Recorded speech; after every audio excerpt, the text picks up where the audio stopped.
We finally got it. We finally got that big blowout story trailer that we've all been waiting for.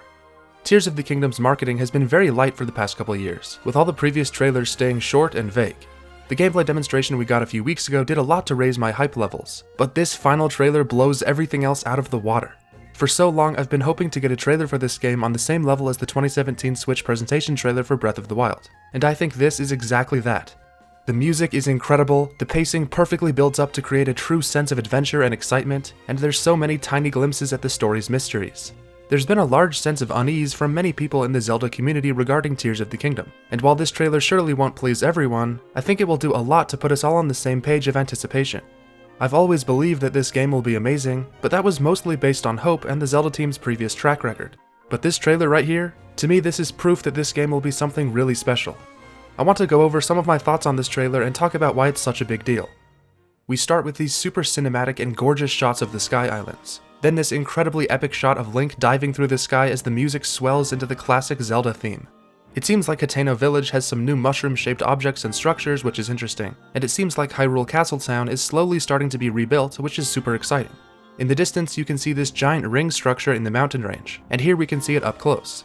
Maybe it's some sort of giant sky island that fell from the sky and landed here, and there seems to be lots of Sky Island debris around Kakariko Village. These are the sorts of major changes to the map that are really great to see. Next is one of the most exciting shots of the trailer, this giant structure rising out of the desert. This has to be some sort of dungeon. I mean, what else could it be? If there really are these massive dungeons that are spread across the map, it'll be a huge positive for this game. So much of the online discussion right now is about the classic dungeons, and this is the best clue we've gotten so far that we'll actually be getting some massive labyrinths full of puzzles and boss fights. Speaking of boss fights, we see multiple unique boss encounters throughout the trailer. There's this giant Zonai golem coming out of the wall, this huge flying sky creature that looks absolutely terrifying, and this purple shark thing attacking Link. Better boss fights would be terrific, as the repetitive Blight Ganon fights from Breath of the Wild were one of its few weak points, and I already love the designs of these new boss fights. Also, side note, I love this little tiny bit of Ganondorf's theme with the piano.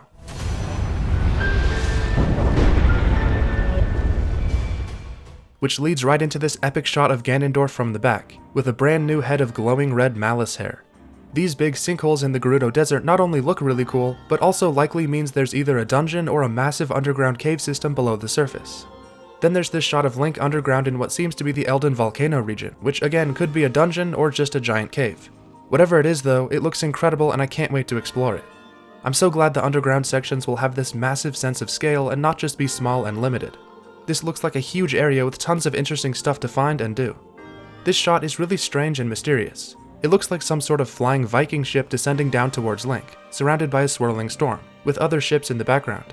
I love these types of strange and confusing shots that just make your mind race with all the possibilities, and I'm excited to find out what's happening here. These floating balls of water look like they could be a really cool puzzle mechanic, and add to the ongoing list of hints toward underwater swimming. Then there's Link diving down this long tunnel full of lasers, and he seems to be wearing some sort of special flying suit, probably from Rito Village. It kind of looks like a squirrel suit, and I hope it makes a unique control scheme for skydiving. Either this area is a giant entrance to a cave, or it's a challenge area inside of a dungeon. And then there's this incredible part of the music that sounds super scary and intimidating.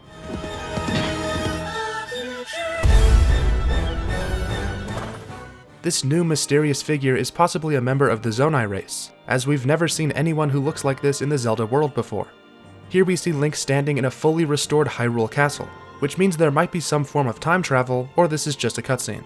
If we actually got to go back in time and explore a past version of Hyrule, that would be incredible. Then we get to see Zelda in a new outfit, meaning she can't have died from the dramatic fall earlier. I'm guessing the mysterious voice talking is this guy, and what's interesting is that Zelda doesn't seem to fully recognize Link's name. Either that or she's just surprised that he said his name. Maybe this time around Zelda is the one who lost her memory. This giant sphere floating in the sky looks amazing, and it looks like its entrance is maybe a giant floating sphere of water, which makes me think Link will be able to dive in from above and swim below the surface or something. Here's a shot of what might be a Goron rolling and attacking Link, which makes me wonder why. Maybe it's just a friendly competition like the wrestling in Twilight Princess, or there's something else going on here. Next is Link with a slightly older Tulin, who's Teba's son, being launched into the sky and flying upwards. Later on we see Sidon fighting alongside Link, so it looks like the new champions will actually accompany you during gameplay this time around, which could end up being a really terrific addition. In this shot we can see Teba and his son flying next to Link in this boss fight, so they'll fight alongside you even during big boss fights, which is really cool. There's Link flying into the sky thanks to a rocket fused with his shield, and some really cool low-gravity platforming between sky islands. This lava underground section is probably the same one from earlier, and in the background we can see one of those strange plant things from the second trailer, so maybe this is just an underground area and not a full dungeon, but it's too early to tell. What I can say is that this minecart combat looks amazing. This shot of Link driving his giant homemade mech to fight a stone talus is great. I'm really excited to test the limits of the Ultra Hand ability and make enormous vehicles that barely work and drive them triumphantly into combat. This object shoots green lasers from all sides after being shot, which looks so cool.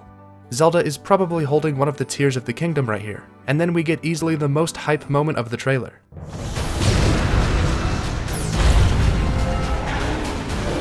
Do not look away. You witness a king's revival and the birth of his new world. The fact that Ganondorf gets restored to his full glory and isn't a zombie the whole time is incredibly exciting.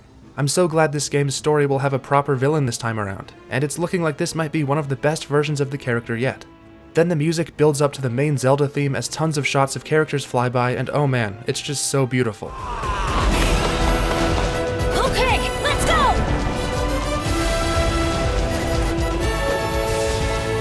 But you are not alone. I'm not sure who this is. She seems to be wearing lots of Zonai related stuff, very similar to Zelda's new look. She also has the gold glowing power of the Triforce in her hand, so maybe this is Zelda from 1,000 years ago, the one from all the old legends. I'm starting to think time travel might be involved here. It's so great to see Riju again, and she seems to have grown up a bit and is now wielding the dual swords that Urbosa used to use. Then this epic shot of Link standing up to a huge three-headed dragon, and Zelda hoping that Link will be able to find her.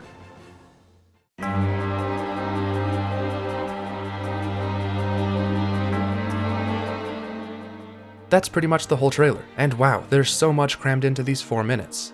I was already excited for this game, but this trailer really sold that this game is going to be a full new entry to the Zelda series and not just a small follow-up to Breath of the Wild. We know they've been working on this game for so long, and it's great to finally get a small glimpse of what they've been making behind the scenes this whole time. I think it's too early to tell if this trailer will end up being as iconic as the Breath of the Wild trailer, but it's absolutely on the same level. I'm so glad Nintendo decided to make this trailer, as Tears of the Kingdom really needed this. I hope that some of the nerves and worries of the Zelda community have been addressed with all the epicness crammed into this. I feel like it shows just enough to get us all really excited, but is still mysterious enough to not spoil anything too major. And the music is absolutely fantastic. The use of classic Zelda tunes combined with the new saxophone bits makes this one of my new favorite pieces of Zelda music.